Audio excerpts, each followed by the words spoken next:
ہمارے تمام بزرگوں نے رمضان کی قدر اور اہمیت کو بتایا، اور اتنا بتایا فنا کر دیا اپنے آپ کو۔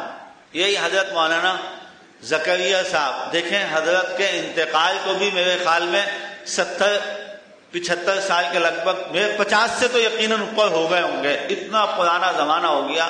آج بھی پوری دنیا میں فضائل اعمال جہاں جہاں پوری دنیا میں پڑھی جاتی ہے، سب سے پہلے کیا کہا جاتا ہے؟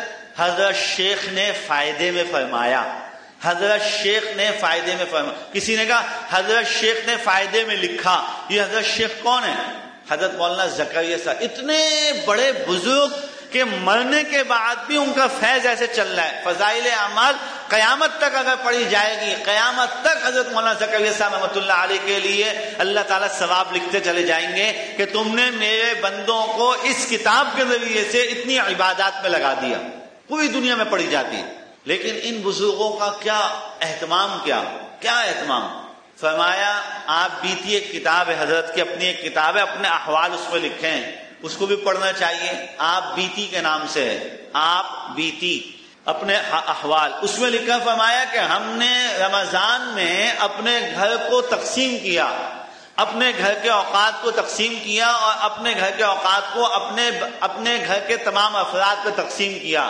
ایک جگہ لکھا کہ رمضان میں یومیہ ہماری خواتین بھی 14-15 پارے بآسانی تلاوت کر لیتی ہیں، 14-15 پارے خواتین تلاوت کر لیتی ہیں۔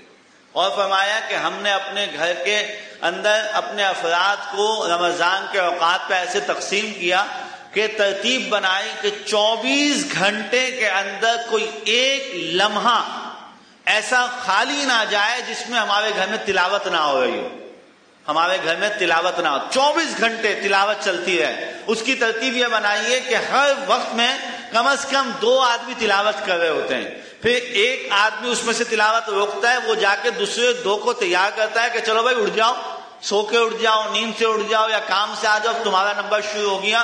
پھر وہ وضو بنا کے آتے ہیں، بیٹھتے ہیں، تلاوت شروع کرتے ہیں تو پہلے 2 آدمی جو ہیں وہ تلاوت کو ختم کرتے ہیں، پھر وہ جب اٹھتے ہیں تو وہ اگلے 2 کو، اس طرح 24 گھنٹے